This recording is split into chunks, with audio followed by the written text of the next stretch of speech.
Good evening, everyone. Time is 7:08 p.m. and I'd like to acknowledge that we have a quorum present. I'm going to call to order the City Council regular meeting. And everyone please stand for the invocation and the Pledge of Allegiance.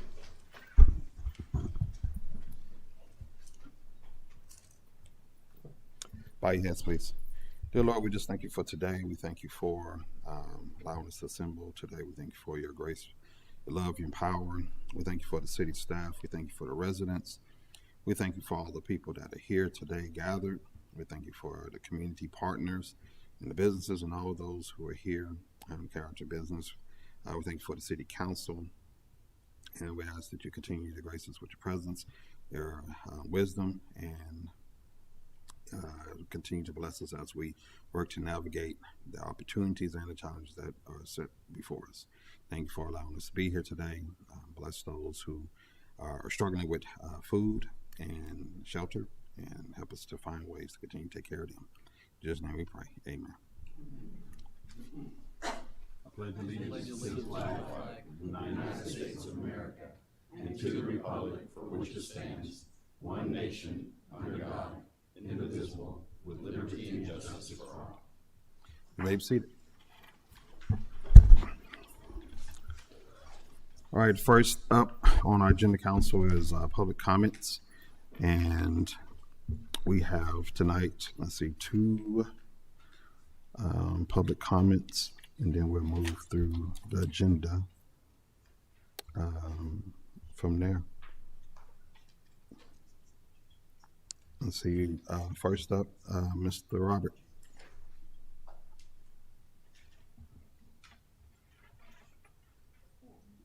And you have 5 minutes, sir.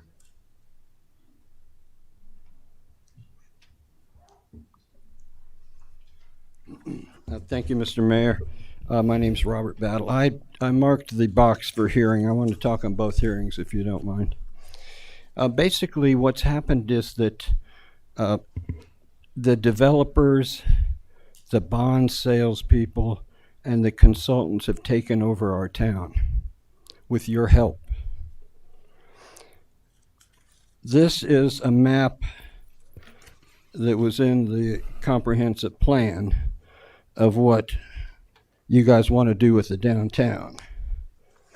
I was talking at the Erase Our Black History Month a couple of years ago, and I was telling a lady in a wheelchair, this is what the city wants to do. Sonia interrupted me and says, we don't want to do that. So after I'm done, you can either tell the truth or you can say, this is what you want to do. Now, I contend that the reason our parks are empty is because the mayor grew up in a religious cult. His father, the preacher, wouldn't let him play with other children. We're not going to bring family members in, or you'll be escorted out. You can talk about me all you want in my mayor capacities, but you will not address my parents. So keep it straight. Well, you don't really get to tell me what to talk about, actually. This is your warning. Pardon me? I want my time back, by the way. That little lecture you just gave me, I want that back, and I'm going to time it, and if it's not out, I'm getting You have 3 minutes and 36 seconds.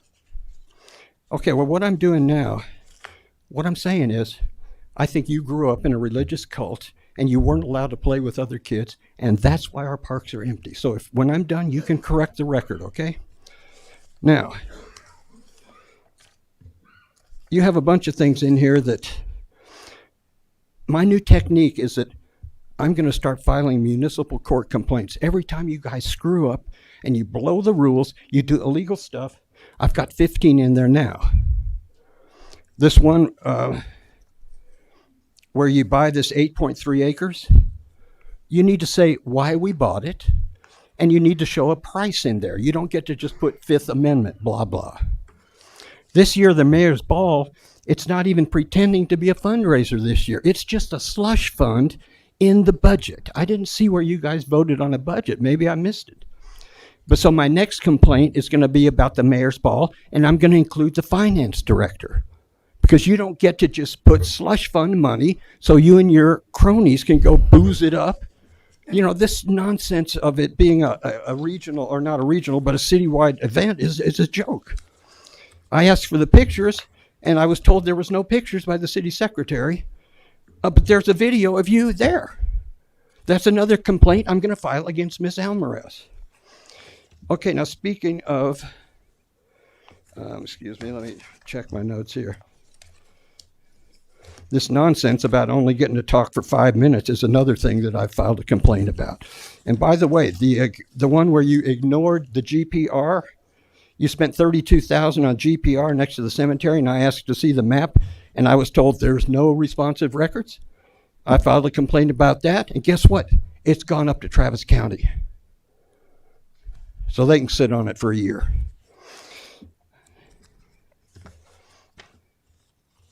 Oops, I'm sorry. So I hope I can talk on these two public hearing items. But speaking of the TERS, since I can't talk, this is the TERS map, TERS 2.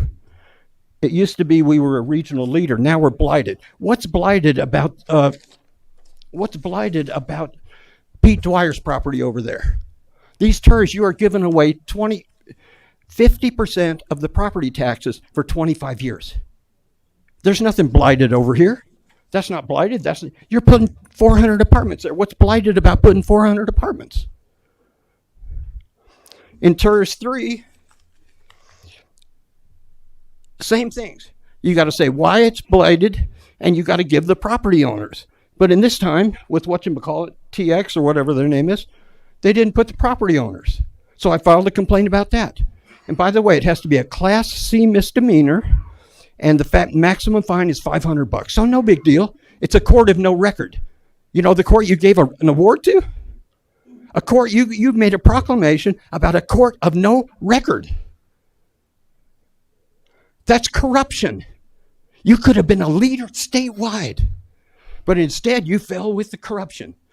Also, this nonsense of the city attorneys being the prosecutor at the court of no record is absolutely ridiculous. Do you think the city attorney's ever going to bring a case against you? Pardon me? That's your time. Okay, good. I'll be checking it. Someday maybe we'll get a timer light up here. I know $200 is too much for this great city.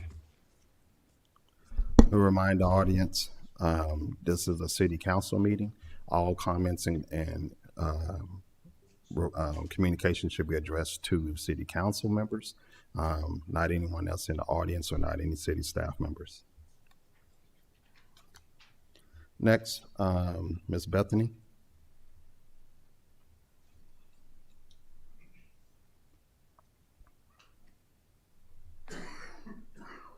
And we have you down for 3 minutes. Okay. Due to my health, I've prepared my statement 3 minutes on a recording. Is that okay? Sure. Okay. All right, here goes.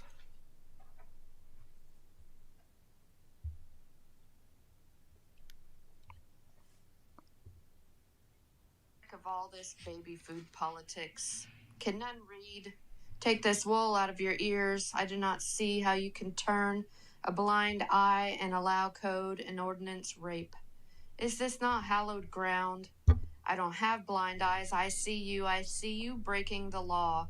When it says you cannot remove or replace, that's what it means. When it says a buffer yard is 150 feet, that's what it means. When it says that you have to integrate what is already there into your design, that's what it means. To watch and hear that these people want to defile the code and ordinance so graphically, is it not the same as any other violation of law? How can you walk as if you're higher than any other criminal when you too don't uphold and abide by the code and ordinance? I think that Dalphin and now all of us are being taken for fools by these concept designers. You shouldn't trust people who all the time bring you what exactly seems like you need. There's more to it than that. If I had that property and needed warehouses to make, and I had a requirement to put 22 acres of landscaping into it, and all these code and ordinances to jump through, I would incorporate as much of the 22-acre landscaping requirement into the buffer yard required area and make a beautiful nature preserve surrounding my warehouses, or just in front of it on Hill Drive, that mimic the trails along Lady Bird Lake. This mentality that warehouse is a warehouse is sad. It's inhumane. Ever heard of earth tones? These buildings create large, glaring deficits in our communities, benefiting very few people. But does it really have to be that way? Can we not revise this violation of a concept plan? These concept designers should redo this concept design work for you, Dolphin, for free, because they're the ones who are supposed to give you work that complies with the code and ordinances. You shouldn't pay extra to people who don't do the work correctly. In a way, code and ordinance is flawed for both parties, the people of the community and the developer. For why would we want to take 22 acres and decorate a warehouse no one goes to, but to work inside? Who does that benefit? Why not rather we have a beautiful walking trail loop filled with old heritage trees and landscaping that is full of hundreds of year-old native biological habitat? This is now and real, healthy nature to access that's protected by code and ordinance for the citizens' benefit now, not in 100 years, like Dolphin's plan is proposing here. Thank you. Thank you.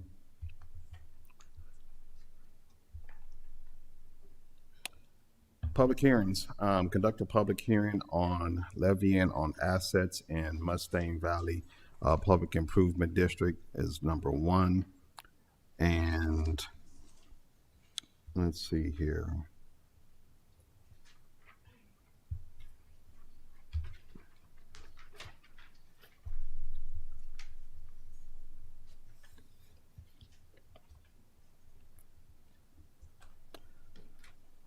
Mr. Robert, you have 3 minutes. Before you speak, I want to make sure I point out something to you. All of the public comment cards need to be completed in full before they're submitted. And when they're submitted and the time pass, we're not to make any adjustments to those calls. That's the process that's in place. So I'm allowing you to participate in public comment for number 1 and 2. I'm choosing to do that because your card did not have 1 and 2 on here. Okay? Yes, thank you. All right, go ahead. Okay, we're talking about basically water runoff caused by a developer. And they want to essentially, instead of, well, basically, the question is, they need to do it right, and who's going to pay for it? The people that should pay for it are the people that buy the houses. Krista Swire's property is right over there, and there is no question about what's causing the runoff. The runoff is caused by non-permeable surfaces, concrete, rooftops, etc.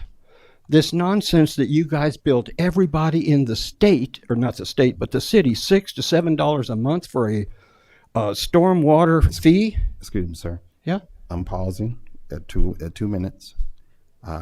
My question to you is, this public hearing is about levying the assessments on Mustang Valley Public Improvement District. Yeah. So that's what the public hearing is for. If you're That's what I'm talking about. We should not be paying that stormwater fee. They should pay it for their area. You're talking Right? about the levying of assessments. Yes, I am. Okay, it didn't seem like you were going there. I'll allow you to continue. Well, isn't that true? For a PID, we're talking about a PID, levying of assessments for PIDs.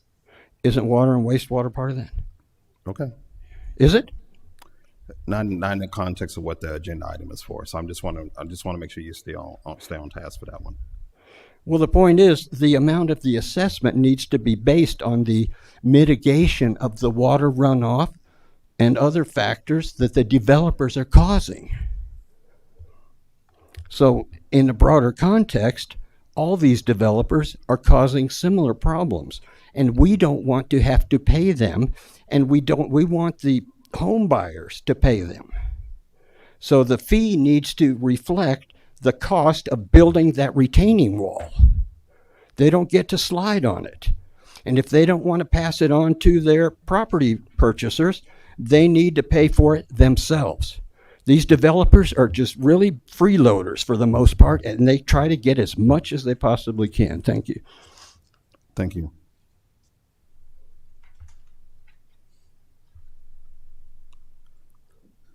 Come on up, sir. Oh, ma'am. Mayor, council members, Veronica Rivera, Assistant City Attorney. We ask that you, if you choose to make a motion, to please go ahead and keep the public hearing open until the December 17th meeting, and also to postpone item number 7 when it comes up until December 17th as well. Mayor, Council, I'd like to make a motion that we keep the public hearing for item number 1 open until our December 17th, 2025 meeting. Second. We have a motion on the floor by Councilwoman Wallace, second by Councilwoman Weir. Any questions to the motion? Being none, all in favor? Opposed? Motion passes. Next, we have item number 2 for the public hearing. Conduct a public hearing for creation of a tax increment reinvestment zone tiers number 3 containing approximate 2,941.6 acres of land within the city of Manor and city's extraterritorial jurisdiction. Mr. Robert.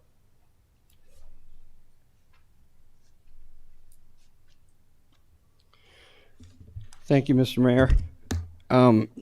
This is a classic example of us giving away stuff unnecessarily to developers. TERS 3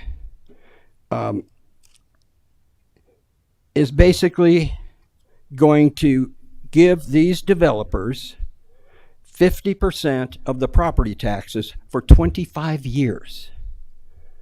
25 years. Well, that's what it is in TERS 2. Oh, it's not. Well, we can correct that. Okay. These are the TERS boundaries for also the TERS is a taxing authority. It needs to have annual meetings. It needs to make annual reports. TERS 1 is way behind on that. There's only minutes from one meeting on TERS 1. Where's the minutes? TERS 2 is not even on the website. That's a flagrant violation. TERS 2, here's the map. I was showing it a moment ago. You have to explain why it's blighted. When you give this is a giveaway to everybody's special friends. We don't need to pay. We're sitting on a gold mine. Don't you guys understand that? We don't need to beg people to come here and build. And that's what this is. This is a giveaway. You need to focus on bringing money in through means that are already out there. For instance, why don't we annex some of these other areas into the city? That's better than giving away money to developers. This is Pete Dwyer's land down here on TERS 2. This is Pete Dwyer's land on TERS 2 here. And this is Barth Timmerman's land over here. Barth Timmerman is on the Public Impact Fees Committee. Oh, well, that's no problem, huh? That's a conflict of interest. So I have filed a municipal court complaint and listed also Mr. Jones because he's part of this. And speaking of the complaints and the TERS and the Dalphin tree, if you guys approve that tree, whoever approves it, I'm going to file a complaint against you. And that could be up to a $500 fine. Thank you. Thank you, sir.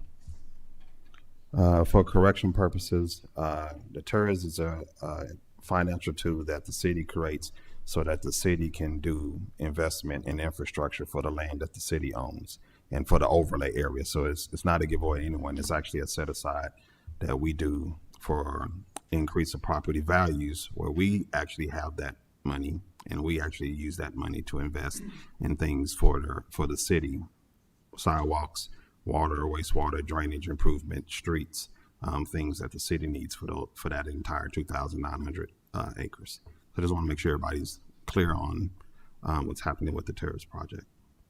And there aren't any requirements as stated in that conversation that we're behind on or missing.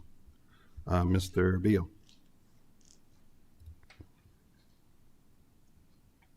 Yes, sir.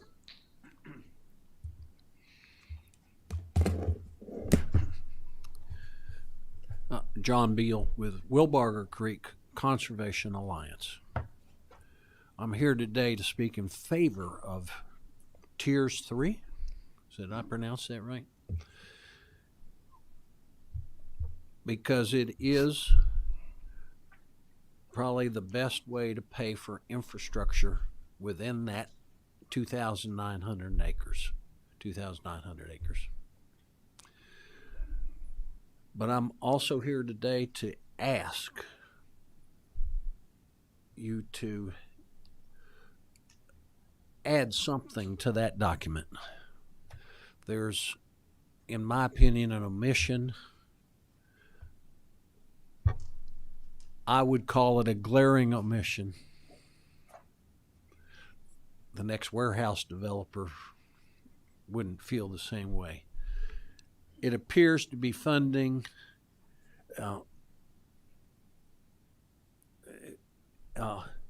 this document appears to not include funding for non-tax generating infrastructure for quality of life improvements.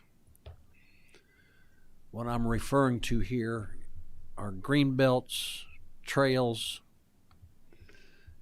We have Cottonwood Creek cutting right down through the middle.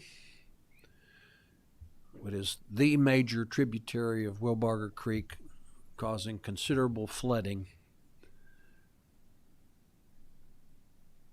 But we should try to prevent flooding by using that riparian area as a natural break. So that's my my request is, would you consider adding in a paragraph that allows for that money? You emphasize the roads and the sewers and everything else, but just as important in the future. I'm very pleased that the city council forms the board and that you maintain control of what goes on there.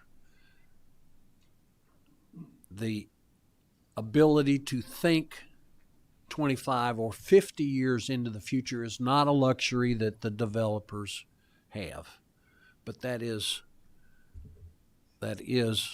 possible amongst our elected officials. Thank you. Yes, sir. As you head to your seat, I think section 5 covers what you're requesting. If you in the agenda packet, if you check section 5, it talks about flood control and landscaping and different things like that. I will read it again. Okay.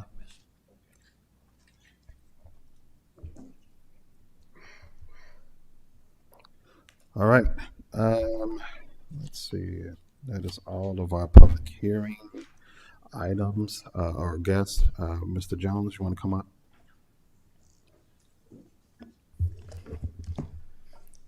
Thank you. Mayor and council members, Scott Jones, Economic Development Director.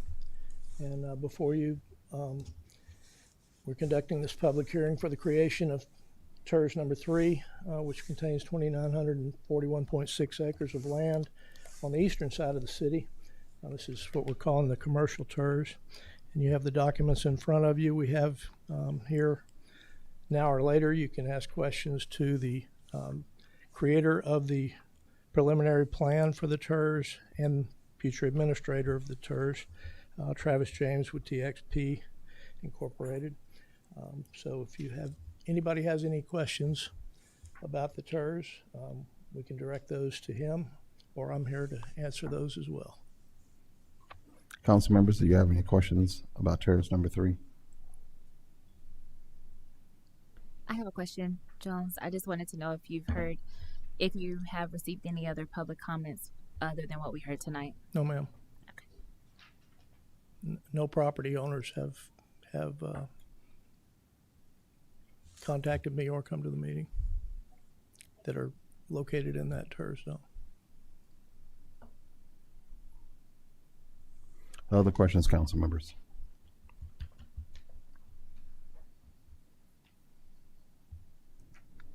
Mayor, council, I'd like to make a motion that we No, he was just coming if we needed him. If you had any questions, Yeah. I was here as the backup. And let me just add to that gentleman's comment. If you look at the preliminary plan, number one does allow you to pay for parks and open space and landscaping improvements. Travis James with TXP. We also will need to create the final project and finance plan. So state law requires you to have a preliminary plan. And as we discussed last time, we are going to refine those eligible project costs. So if you and the tourist board would like to see those types of improvements in there, we can definitely add them, and we can clarify that section if it wasn't already clear that those types of non-tax generating public improvements would be included at your discretion. And Ms. Hill, yeah, let me clarify also, there was a gentleman who came in the office last week, and I met him at the front door, and I asked him what he was doing, and he said, I'd like to speak to somebody who's in charge of this, and he had a piece of paper, and it had the TERS map on it, and I asked him what he was there for, and he said, well, I own the property right here. And I said, it was right on the boundary of the TERS, and he said, y'all are trying to increase my taxes. And I said, no, sir, this TERS, and he was talking about the TERS, and I said, no, sir, this doesn't do anything to increase anybody's taxes. So I talked him through the situation. I had him back in my office, as a matter of fact, and we talked about it for a few minutes. And so he had a couple of other issues that he wanted to talk about also outside of the TERS, but I calmed him down about the TERS, that it wasn't going to increase taxes for anybody. So, yeah, I did have that one concern from a citizen. Yeah, I think that's a good point to remind everybody. Tax increment reinvestment is not a tax increase. At any tax increment reinvestment zone across the state, you're just allocating a portion of future tax revenue to the zone. Yes. So it is not a tax increase. They pay the same taxes like any other citizen, whether they're in the TERS, not in the TERS. For those properties we talked about last time that are in the ETJ, they do not pay tax until they come into the city limits. And a state law change, as you all know, people now have to come in for a voluntary annexation. You are not allowed to just go tell someone you're now in the city limits. So any of these developments that would, in the ETJ, that would participate in the TERS, you have to go through the process like you've done in the past, where they would come in and ask for voluntary annexation. You would have those public hearings, and you would follow that standard process that you were following. As a reminder, TERS boards do have a public meetings. You do appoint those board members as an ordinance or resolution, as you do other appointees to boards as well. They serve for a maximum of a 2-year term, and you also have to appoint the chair each year. And if you choose to change something, in that first year before you have the preliminary plan in front of you, and you would probably next meeting vote to approve that preliminary plan. But if in that first 6 months or first year, the TERS board decides to change something in that plan, you certainly have time to do that. Other questions? And any change, I'll just hit on this, Mayor. Any changes that the TERS board wants to make obviously has to come back to this body. So you have to have a preliminary plan as part of the ordinance, and obviously legal can answer these questions better than I can. We will come back in the coming weeks and create that final project and finance plan. You are allowed to amend that in the future, but it has to go through a public process where you have to sort of publicly approve and make those changes. So it's not set in stone, but any changes have to follow a process. Yeah. Have another one of these. Thank you. Any other questions? If city staff, if we can, we had a I don't remember if it was a workshop or if it was a presentation, but we did have we brought that how hey, this is what a TERS is. Can we throw that presentation up on a website so that so that people can understand? He brought it last meeting. Yeah. So you can absolutely put that presentation that I gave last time up on your website. You can also do a link to the comptrollers. They have an FAQ page as well. So I would recommend that you put that presentation as well as a link to this FAQ, and people can go find answers to specific questions they may have, Mayor. Sure. Yeah, that way we don't have any misinformation. Appreciate it. Go ahead, Councilwoman Wallace. Mayor, Council, I'd like to make a motion that we close the public hearing on item number 2. Well, motion on the floor by Councilwoman Wallace. Is there a second? Second. Second by Councilwoman Weir. Any questions to the motion? Being none, all in favor? Opposed? Motion passes. Consent agenda. All of the following items on the consent agenda are considered to be self-explanatory by council and will be enacted in one motion. There will be no separate discussion on items unless requested by the mayor or a council member, in which event the item will be removed from the consent agenda and considered separately. Number 3, consideration, discussion, and possible action to approve city council minutes. Is there a motion on the floor? Mayor and Council, I'd like to make a motion that we approve the consent agenda as read. We have a motion on the floor by Councilwoman Wallace. Is there a second? I second. Second by Councilwoman Mesco. Any questions to the motion? Being none, all in favor? Opposed? Motion passes. Councilmember, we're gonna shift a little bit. I'm gonna bring up item number 11, then we're gonna go to 4. But before we do 4, we'll jump into an executive session. Item number 11, consideration, discussion, possible action to close city offices at 1 p.m. on Friday, December 12th.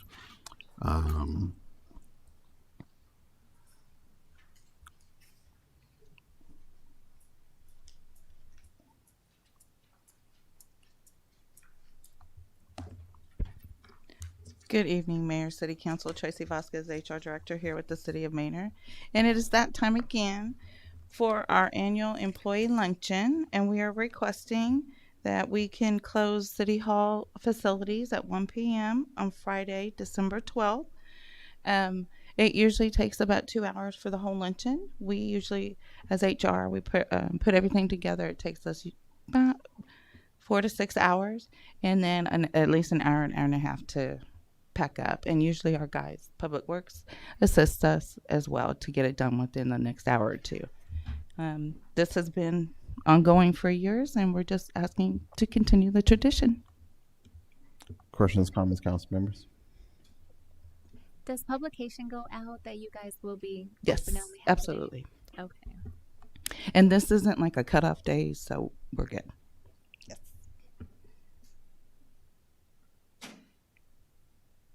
Other questions?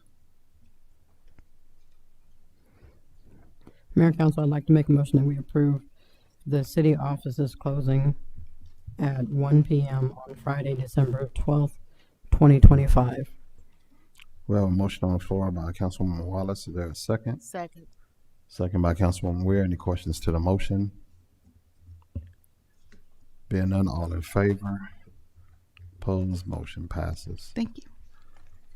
All right, council, we're going to jump back to item number 4, consideration, discussion, possible action on variance request on the Manor Code of Ordinance, Chapter 8, Article 8.03, Sex Offender Residency. And we're going to convene into executive session pursuant to the provisions of Texas Government Code, Chapter 551.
Time is 8:14 p.m. and City Council will now reconvene into executive session pursuant to the provisions of Texas Government Code, Chapter 551. We're returning to item number 4, consideration, discussion, and possible action for a variance requested under Manor Code of Ordinances, Chapter 8, Article 8.03, Sex Offender Residency. I think council members, the last meeting we had on this item, we had opportunity to hear from community members that were in favor and support of this and relatives. And Tonight we have Miss Stephanie that would like to speak to us tonight.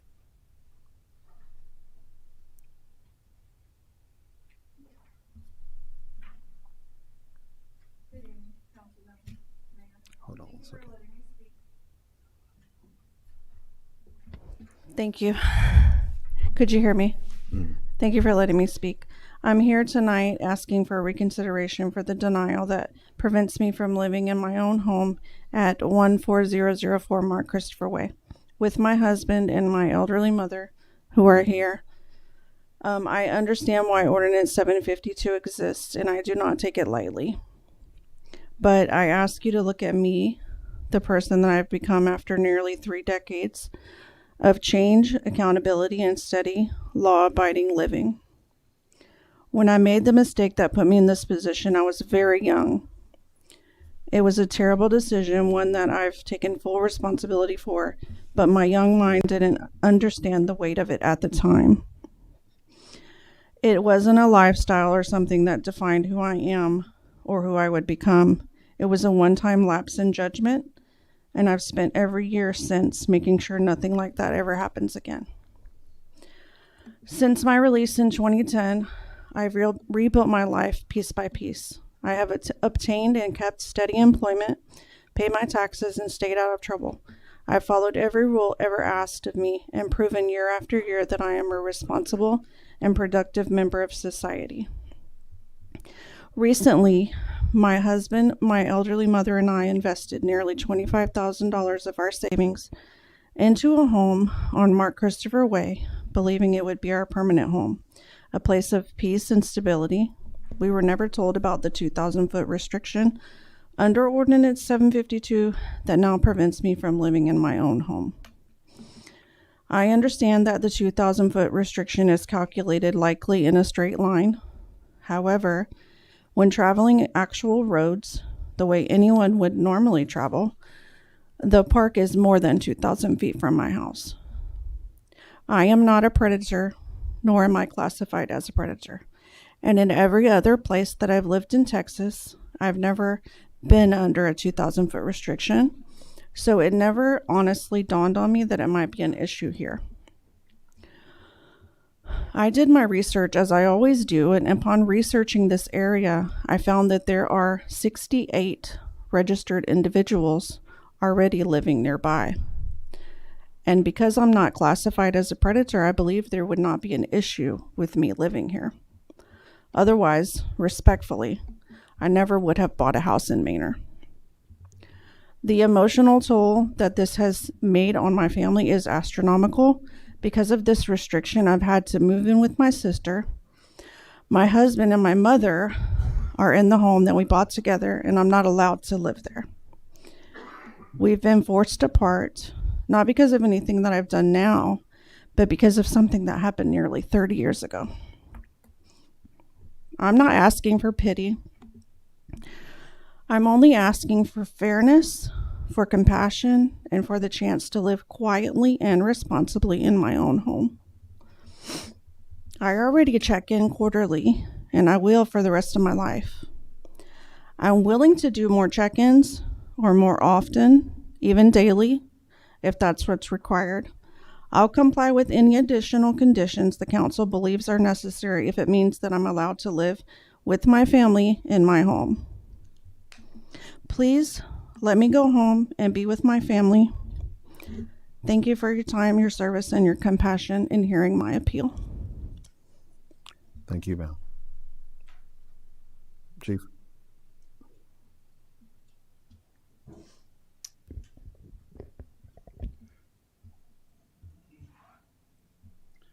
I'm available for any questions you may have, but I stand with my decision based on the safety and security of our community and the statistical data we have on reoffenders of people who commit the types of crimes that were committed. For the record, Chief, as she stated, we have 68 people in our community.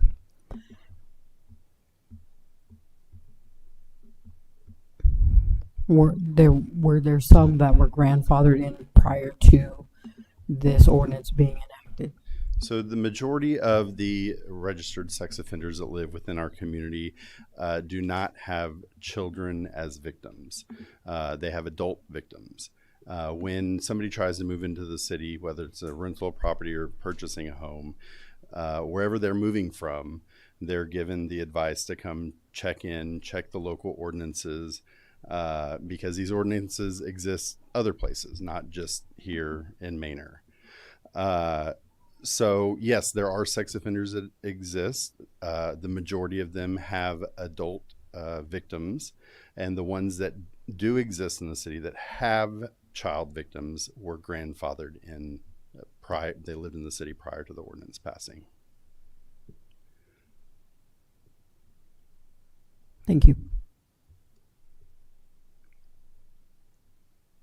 Other questions, council members?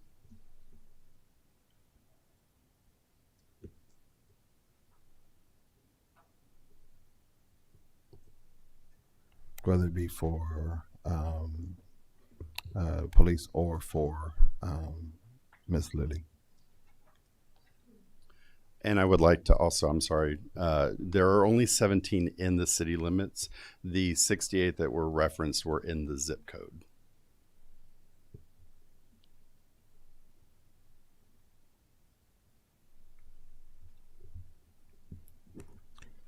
Can you provide some context on the language in regards to being a predator versus not being a predator? I'm not familiar with the determination through Texas Department of Public Safety, who publishes the website on what classifies as a predator or non-predator. Our ordinance does not. It simply just states that if the victim of the offender was a child or an adult, that's how it's classified. Okay.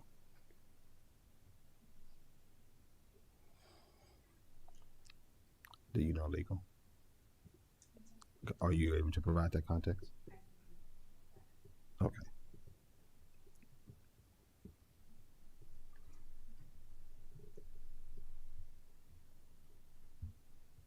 Okay.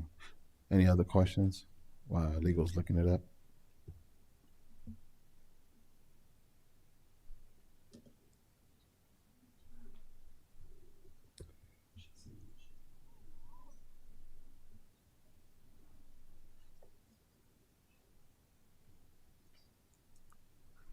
Miss Lily? Yes. Can you come up real quick?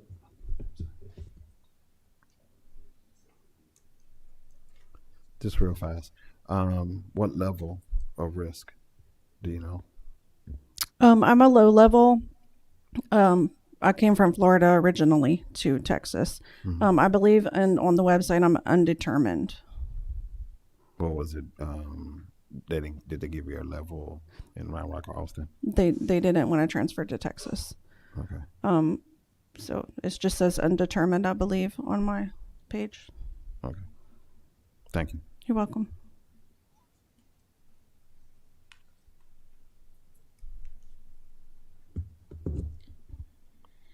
Mayor, council members, with regard to predator or non-predator, it's actually the Health and Safety Code also provides a definition, and mainly it's if it's sexually violent. I can provide more information, but that is one of the classifications as part of being predator versus non-predator.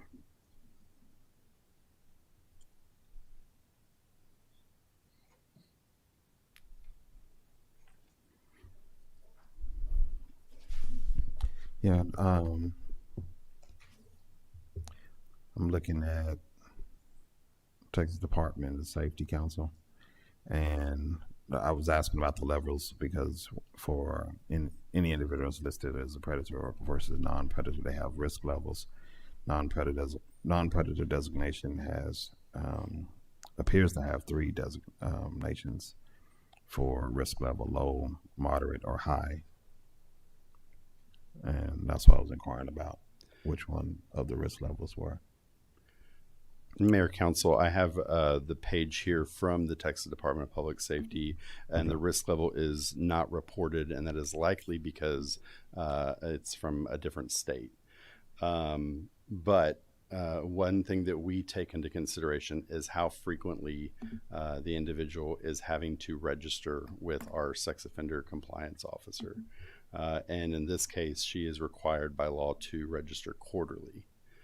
Which is more frequently than annually, or but less frequently than monthly.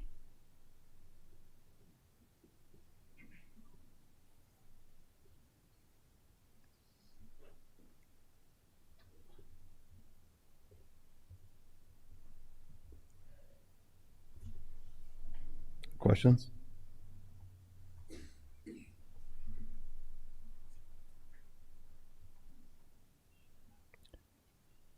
Okay, council members, I will entertain, if there's no other questions or comments, I entertain a motion.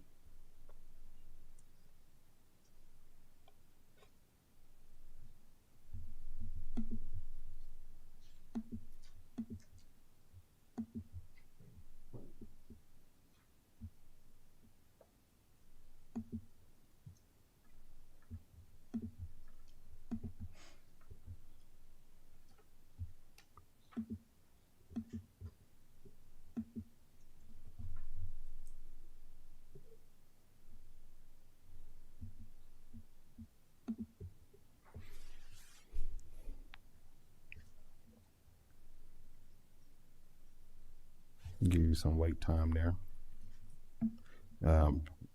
Again, we're taking questions or in motion.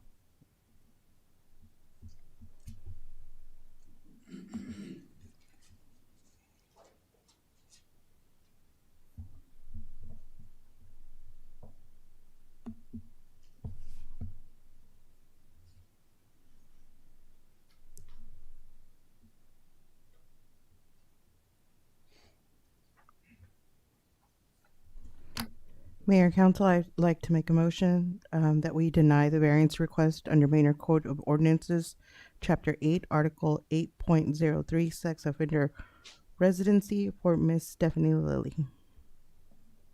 We have a motion on the floor for by Councilwoman Mesbart. Is there a second? Second. Second by Councilwoman Weir. Any questions to the motion? Any questions to the motion? Being none, all in favor? Opposed? Motion passes 4-1.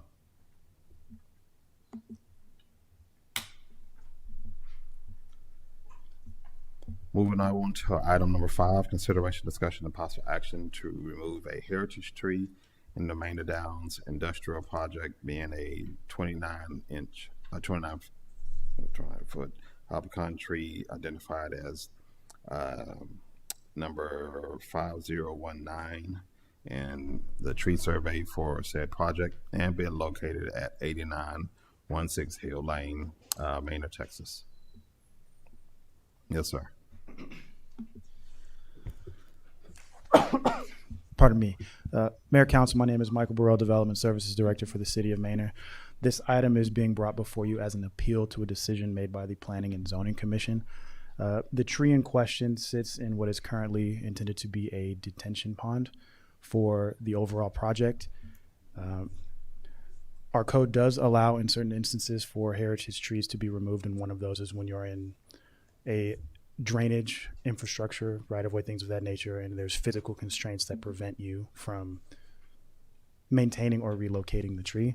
In this instance, the water on site does flow to where this detention pond is intended to be constructed. So their request is to remove the tree to allow them to continue with the plan as designed. We do have the applicant and engineer here to answer more technical questions. Okay. Council members, you have questions for Mr. Burrell or for the engineer?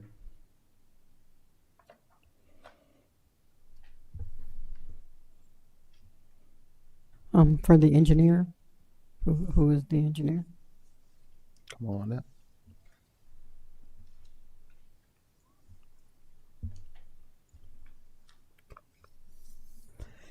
In not Maggie. necessarily the particular area of the heritage tree, but on the property itself, is there? Okay, from my knowledge, there's going to be a lot of trees and shrubbery and all of that stuff added. Is there any way to make some kind of dedicated area for like preservation of the natural habitat in that area? I think that's something that can be entertained. I'd have to, I guess, consult with the developer on that. But I think, okay. And I'm Marissa Kaiser, the engineer of record for Bowman Consulting for this project. Thank you. Oh, okay. Yes, sir. Come on. Hey, good evening, Mr. Mayor, council members. I'm Tim Crafton with Dolphin Developer. Looking for your approval on this item tonight. So to answer your question, we're essentially we're providing 3 times the caliper inches that current tree is to mitigate for that tree. And right now, out of the 244 trees that are on that site, only 25 of them are on Manor's preferred tree planting list. We're going to go back not only just in the 3 times the caliper inches for this tree, but we're going back with 1,444 new trees that equates to almost 3 times the amount of total caliper inches that are out there right now. And instead of 25 trees, because a lot of the trees that are out there are the reason they're not on Manor's preferred planting list is because they're invasive species or kind of junk trees, that kind of thing. All 1,444 of the trees that we're going to go back and plant are going to be on Manor's preferred planting list. And so essentially everything we plant and the entire landscape out there is going to be exactly what you just said, if that makes sense. So that's the answer to that question. Thank you. We just needed that for the record. Sure. Other questions, comments, council members?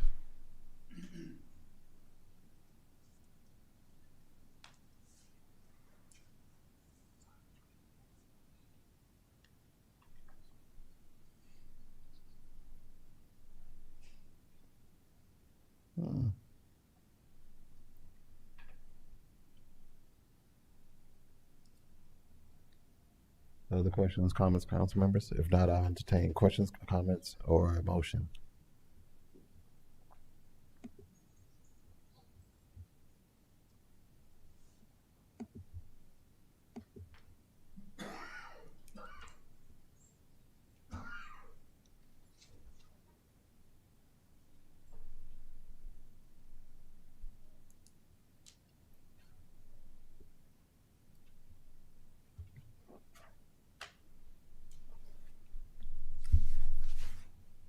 Do we need more discussion?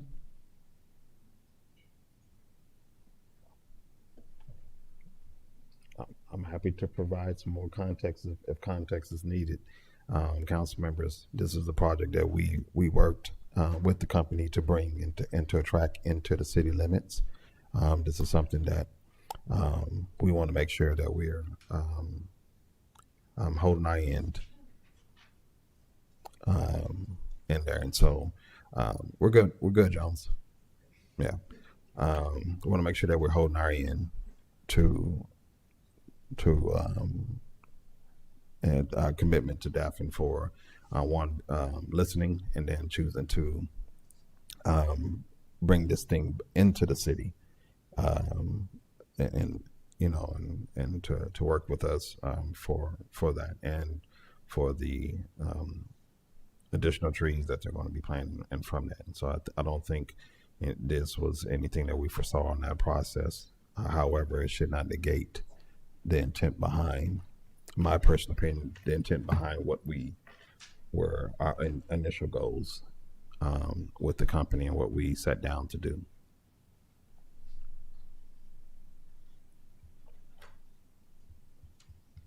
I know it's hard. I know, but but there's if we're gonna have comments from the audience, we're gonna have to ask for people to leave. If I accidentally laugh, is that a problem? You can leave. Thank you. You can leave.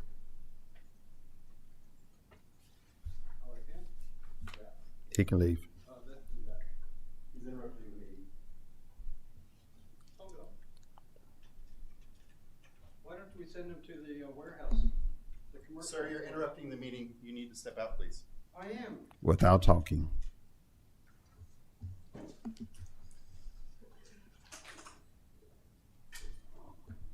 If it's helpful, I can speak to feasibility a little bit better, a little bit more. Does that help? I want to Please. make sure. Go ahead. Please do. So out of 244 trees and 147 acres, if we could draw that to scale, it would be smaller than the dot of that laser. You wouldn't even be able to see this on this drawing. That's how big all of that is. And essentially, because it doesn't require a civil engineer, it's not rocket science, it's 25 feet higher up here than it is down here. And we all know that water flows downhill. There's only one place for that water to go. It's right here. And even though where that red dot is looks like a small distance, it's, I don't know, more than half a football field over there. And so we are constrained heavily by an Atmos high pressure gas line right here. We cannot move it over that way, or we would much prefer it to be over there, but we can't touch that. So we're totally constrained there. This road also constrains us, and this is going to be a critical north-south artery that's going to connect us up into Howard Lane and connect to 130. It's going to be a huge public benefit. I think it's going to alleviate a lot of traffic issues. Should be a great thing, not just for us, but certainly for Manor as well. And then on this side, we're constrained by water lines, sewer lines, other roads. So we just really, only reason we're asking, there's 1 out of 244 trees on 147 acres. The only reason we're asking is because I don't have anywhere else to put it. And if we were to change this site plan, we would lose half or probably all of this building. And if we lose that building, we lose the square footage that we've committed and agreed with the city of Manor to build. And, you know, we're unable to honor our 380 agreement or our development agreement with the city. And so it feels like, I think it may also help council to realize that what we're doing here, we are significantly improving the current environmental state of what is out there right now. What is out there right now is wet, sort of 6-inch type of bog marshland with a lot of invasive plant species in it. What those invasive plant species do is they clog up the waterways and they create water issues. We're going to go and we're going to clean all of that up, and we're landscaping on the order of 3 times the amount of acreage that we're required to by code on this site. So we're going to actually fix all this. Will fix all the drainage, and it is a trade-off. We do have to lose one nice tree. I say that I don't know what the health of that tree is. Typically, we would have an arborist report and figure out the health of all the trees, but honestly, didn't think we would need to go through that for this process. Weren't required to for the plan review process. But it is likely that most of the trees out there, because there's not very many of them per acre, they're exposed more to wind and sun and rain. Unlike if you had a forest of trees, they're better protected. So the health of all of the 244 trees that are out there right now, we are saving, I think, 15 or 20% of them. So we're not taking down every tree. Like I said, we're going back with 3 times the caliper inches and 1,444 to the 244 that are out there. But just environmentally overall, it is a massive environmental improvement, a massive drainage improvement. And I wish Pauline was here to comment on that. I think Michael can back me up on that, and our engineers can certainly speak to that, but you don't really need an engineer to get it. It's a mess out there, and we're gonna leave it way better than we found it. We just don't have another place to put this detention pond where that tree is. So. Other questions, council members? I just want to make the comment because I love trees, and so I guess the fact that you are taking the care and the consideration to triple the amount that you didn't have to do, I appreciate that. I'm positive that you're going to make it really pretty for all the trees out there. I think beautification, you've seen it. We got like the whole Tree City like plaque from us for that. But just adding to that beautification by putting the additional care to have trees out there is nice. Anything you plant out there, it's probably better than what it looks like right now. But I did want to know if you, because I didn't know how to read it, but will some of them be more mature trees when you plant them, or will they all just kind of be more infant style, so it would just kind of wait for it to grow? They'll not be a 30-inch, mature tree. None of those are. They're going to be, I think, 3 and 4 inch caliper trees at chest height is where that measurement is taken. So yeah, and we would even transplant this tree. We would be happy to do that. The problem is typically when you do that with trees that are this size, they almost never survive. So I would offer that to council if council is interested in that, but it doesn't have a high success rate. So. Other questions, comments? Are you keeping any of the pecan trees? Are they all? I think so. I can't remember off the top of my head.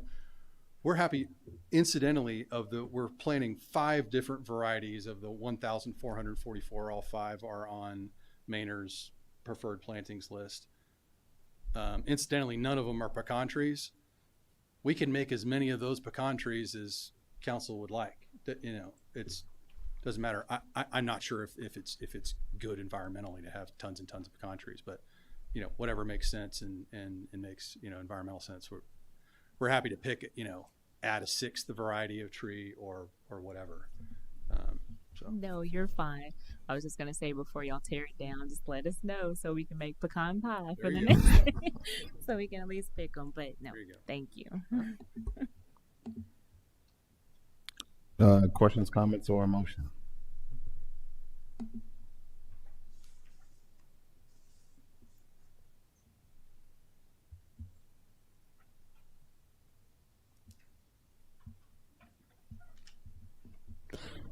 Mayor, Council, I'd like to make a motion that we approve the request regarding the removal of a tree for the Maynard Downs Industrial Project. Motion on the floor by Councilwoman Wallace. Is there a second? I second. Second by Councilwoman Mesco. Any questions to the motion? No questions. All in favor? Opposed? Motion passes. Item number 6. Yes. Second and final reading, consideration, discussion, and possible action regarding ordinance rezoning 1 lot on 2.274 acres more or less and being TCAD parcel 711105.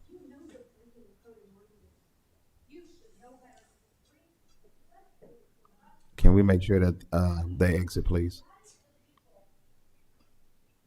And that they're that our guests are safe to their car.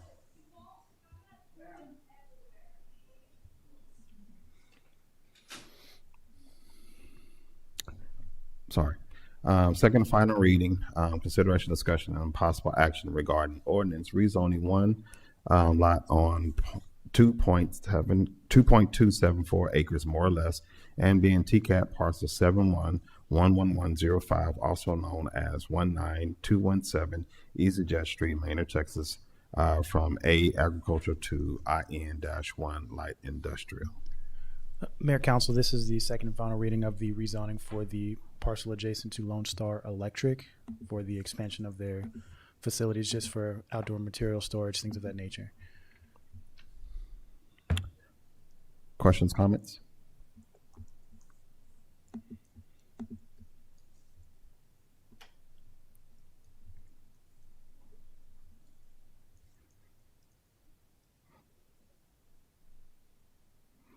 No questions, no comments. I entertain a motion. Mayor and Council, I'd like to make a motion that we approve the second and final reading of ordinance number 809, rezoning one lot on 2.274 acres more or less, and being TCAD parcel 711105, also known as 19217 EasyJet Street, Manor, Texas, from A Agriculture to IN1 Light Industrial. We have a motion on the floor by Councilwoman Wallace. Is there a second? I second. Second by Councilwoman Mesmer. Any questions to the motion? No questions to the motion. All in favor? Opposed? Motion passes unanimously. Number 7. Hold on, let me get back to my screen. There we go. Consideration, discussion, possible action on ordinance of the city of Manor, Texas,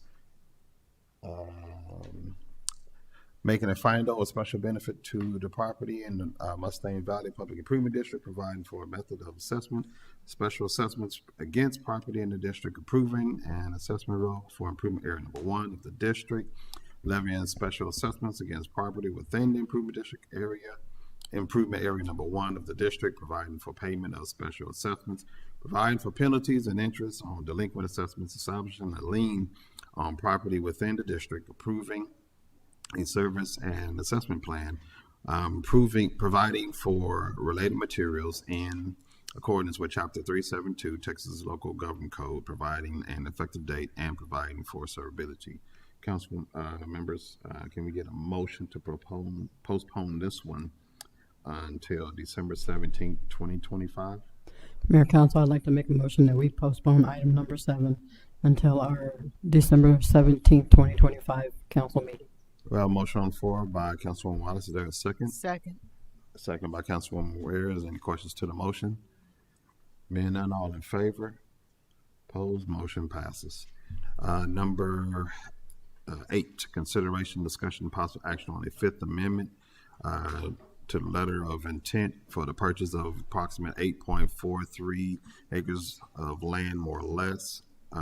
Land out of the 84.3 acre tract of land situated in AC Caldwell Survey, Abstract 154 in Travis County. Yes, sir. Yeah, Mr. Mayor and Jones. City Council, Scott Jones, Economic Development Director. This is the Fifth Amendment that we're asking you to approve for the purchase of the land for the new City Hall and Library. And I'm not going to promise that there won't be a Sixth Amendment, but we're asking for a 60-day extension of the previous Fourth Amendment.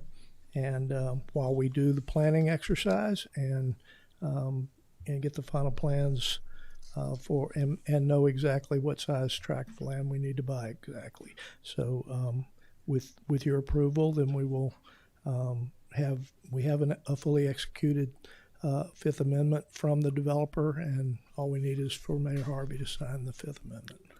My question is, should we, so we don't have to come back for a 6th, should we extend the timeline on this amendment or extension, and with a clause, to come back sooner? We asked for a longer extension, and I think after we get through the 12/16 meeting that we have, probably we'll come back the next time, and if it's going to take longer, maybe we'll ask for a little longer time frame, because we had 6 months last time, and I think the developer was getting a little bit antsy. We want to keep the price where it is right now, so we agreed with the developer that we just do 60 days now, and then I think we'll take another look at it, and if we need 90 or 120 the next extension, then we'll know a little clearer what the time frame looks like after this. Yeah, because I think okay. I just want to make sure that we hit some of those key day points. Since we're doing the 16th, that we hit that in January announcement and those kinds of things. Okay. Exactly. Questions, comments, council members? So my question is, how long are these? This one's till February the 6th, so it's about a little over 60 days. I think and then we've got another 30 days longer to negotiate the contract after that. So we've actually got 90 days to get a contract done, but I think it may take, depending on how long it takes to complete the plans, it may take an additional extension longer than this one. But I'm not gonna say we can't do it in the 60-day period, but it may take a little longer than that. So this is the delay is us negotiating the deal. It's ours, yes. It's not the developers. But it just takes some time to get this stuff done. And do it right. Questions, Councilman Morris?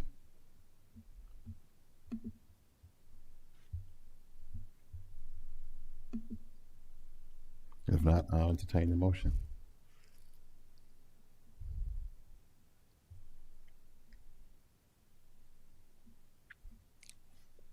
All this amendment does really is lock the price in place for another 60 days. And we want to keep them locked in place. Questions on motion?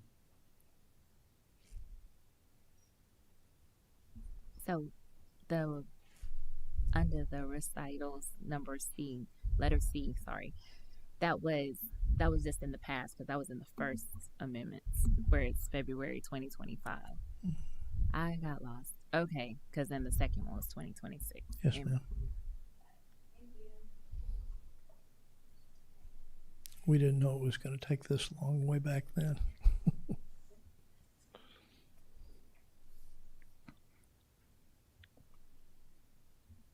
All right, we'll take a motion.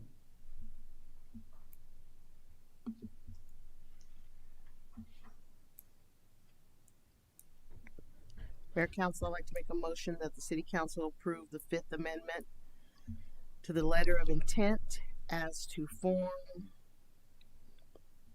for the purchase of approximately 8.43 acres of land out of a 84.3 acre tract of land situated in the A.C. Caldwell Survey, Abstract 154 in Travis County, and authorize the city manager to execute the amendment once finalized. Well, motion on the floor by Councilwoman Weir. Is there a second? I second. Second by Councilwoman Wallace. Any questions to the motion? Any additional questions to the motion? Seeing none, all in favor? Opposed? Motion passes unanimously. Thank you. Ordinance first reading, item 9, first reading, consideration, discussion, possible action on ordinance designating a geographical area within the city of Maynard, Texas, and the city's extraterritorial jurisdiction as a terrorist increment reinvestment zone pursuant to Chapter 311 of the Texas Tax Code, known as Tax Increment Reinvestment Zone Number 3. Terrace number 3, City of Maynard, Texas, approving the preliminary and financing plan, describing the boundaries of the zone, creating the board of directors for the zone, and appointing members of the board, and establishing tax increment reinvestment zone fund for the zone. Yes, sir. Yes. Mayor and council member, Scott Jones, Economic Development Director. And this is the required first reading of that ordinance that designates all of those things the mayor that just read. And this is for TERS number 3 that was the public hearing was conducted in item number 2 tonight. And we have here Travis James with TXP. Can answer any questions that you have, but if y'all have in your packet the ordinance that is has been prepared by legal, and any questions that you have of that, our assistant legal counsel is here to answer those. Mayor, council members, just wanted for clarification when the public hearing was taking place that in your ordinance and what we have done in the past is that the board is actually the city council. Mm-hmm. If you want to make changes to that, by all means, let us know. But that is what we've done with TERS number 1 and TERS number 2. And again, they rotate when council members move out. So we don't do them by name, we do them by place numbers. Yes, ma'am. Any council members interested in change? All right. Questions or comments about the TERS project? Council members? There was a comment that was made earlier also about the contribution being 50%. Is there any reason that we would lower it or raise it that would benefit the city? The contribution that's contemplated right now is 50% because the reasons that we're looking toward those funds to help fund some of the city, it's in that email that I sent you also, but to help fund some of the city projects and such that are ongoing right now, as a matter of fact. You can fund a number of different things. They're in the plan, actually.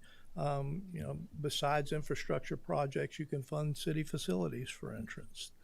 So we have some of those projects in mind in that plan. So 50% will go a long way toward helping fund some of those. That's why we put the 50% in there. It's the same as in downtown TERS number 2. It's also 50%. And that way it doesn't cut that much out because it's on the increase in taxes. It doesn't cut that much out of the general fund because it's splitting what the increase is. So it's still city funds. It's not taken away from the city. It's just putting it in a bucket to use for different things. Other questions? Being none, I entertain a motion for item number 9. Mayor and Council, I'd like to make a motion that we approve the first reading of an ordinance designating a geographic area within the city of Manor, Texas, and the city's extraterritorial jurisdiction as a tax increment reinvestment zone pursuant to Chapter 311 of the Texas Tax Code, known as a tax increment reinvestment zone number 3. TERS number 3, City of Manor, tax approving the preliminary and financing plan, describing the boundaries of the zone, creating a board of directors for the zone and appointing members of the board, and establishing a tax increment reinvestment zone fund for the zone. Well, motion on the floor by Councilwoman Wallace. Is there a second? A second. Second by Councilwoman Mesmer. Any questions to the motion? Being none, all in favor? Opposed? Motion passes. Thank you, Council. Moving on to number 10, consideration, discussion, and possible action regarding amendment number 2 for additional services for the Manor Commercial Park waste water collection system and Carriage Hills Lift Station number 5 improvements project statement of work number 7. Yes, sir. Good evening, Mayor, Council. Matt Woodard, Public Works Director. Came to you a meeting or so ago about closing out our phase 1, and I'm now here to talk about phase 2. So if there's a way we could show the maps, if you don't mind. Okay. So this figure 1, it shows what was originally planned before we know Lone Star and some other developments were coming from the east, which was originally planned was the 12-inch going up and then the 8-inch lines. We weren't getting a whole lot of traction on the Beltex area. A lot of people wanted to annex. So we switched that game plan. Can you please show the second map? You'll see where the 12-inch line goes up further to the east and up. And we were talking about that when we were doing that. We're closing out the phase 1, and that went up through Lone Star. With that being said, we got that done, and we were also able to get the Carriage Hills lift station with the wet well. We were able to do some of the improvements for that lift station. But now we're here to talk about phase 2, which is now as soon as we started doing that 12-inch line, we started getting a lot of traction. So we do have several people wanting to annex on Beltex now. Also, that 8-inch line goes up Beltex, and the Viking Jack will also go up to our property. So this is another reason why we're wanting to try to get this going. And also this item is for us to work with GBA, George Butler Associates, so we can get the engineering done and get this project hopefully going out to bid. You'll see the next map, if you don't mind. This actually will show what the phase 2, I know on the writing it shows phase 2 expansion, but to me it's all phase 2. This will actually show what you see in the purple is what we're proposing, what we're going to have to pipe burst from a 12-inch to a 15-inch.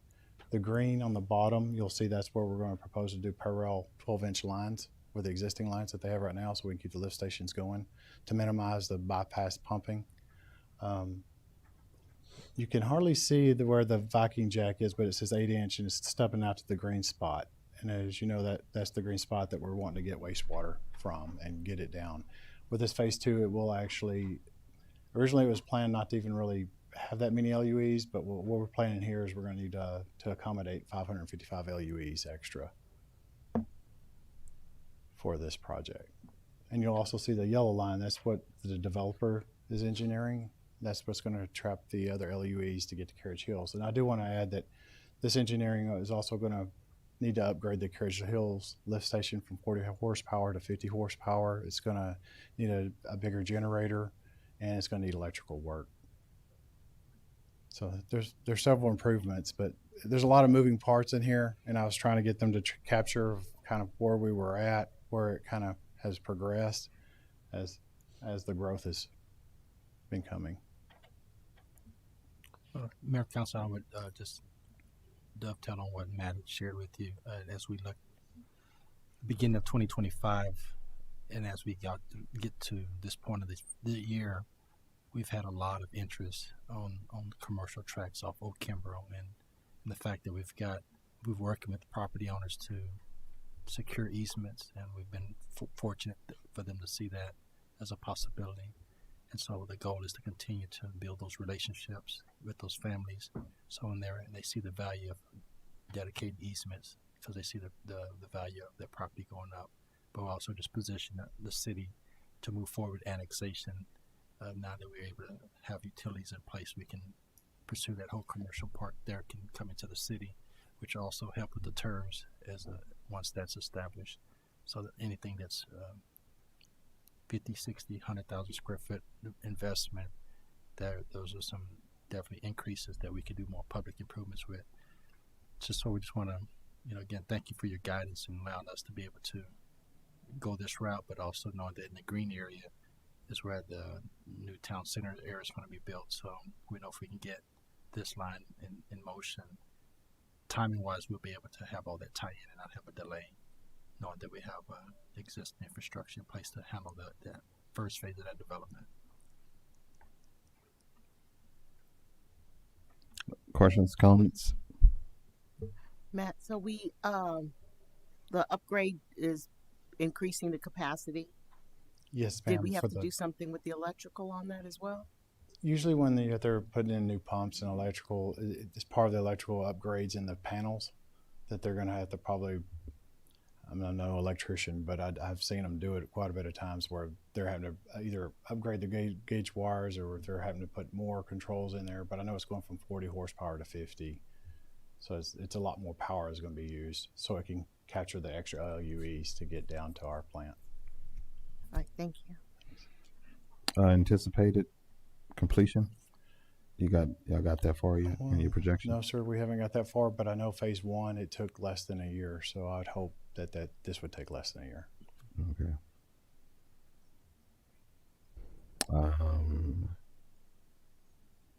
Other questions, comments? Matt, during this process, is there going to be any water pressure issues with, Carriage Hills and Bell Farms? No, ma'am, that shouldn't affect the water pressure at all because it's all going to be wastewater. Or the color of their water? No, ma'am. That should not be cross-contaminating, no. All right, I'll take some questions or a motion. One other thing I would add too, Mayor, on this item too is all the development in the commercial park owns septic. And one of the things we wanted to do in encouraging those owners to come into the city is we would decommission those septic systems. So that way they don't have to have any violation, any issues with trying to expand their operation on a septic system. So that'll be one of the pluses for making them come into the city and offer more city services with the annexation request.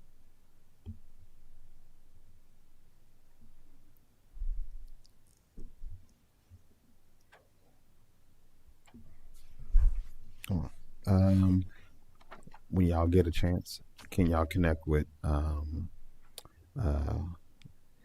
whomever I need to, just to show the projected gain from the entities coming on, projected companies coming online, and those kind of things from this investment, so we can see the cost and a projected ROI. Yes, sir. I think that's always kind of helpful, so people can know that it's not an isolated investment, that we're doing this with the understanding of an ROI for these projects. Yes, sir. All right, motion.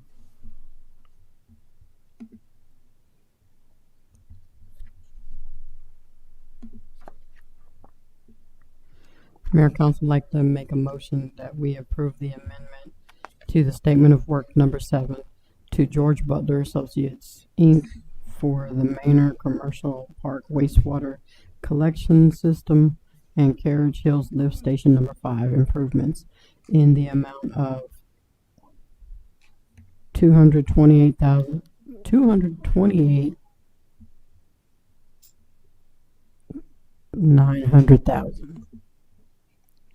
We have a motion on the floor by Councilwoman Wallace. Is there a second? Second. Second by Councilwoman Weir. Any questions to the motion? No questions to the motion. All in favor? Opposed? Motion passes unanimously. Thank you. Thank you, sir. City Council will now convene into executive session pursuant to the provisions of Texas Government Code Chapter 551.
City Council will now reconvene into open session pursuant to Texas Government Code Chapter 551. Time is 11:05 p.m. and this meeting is adjourned.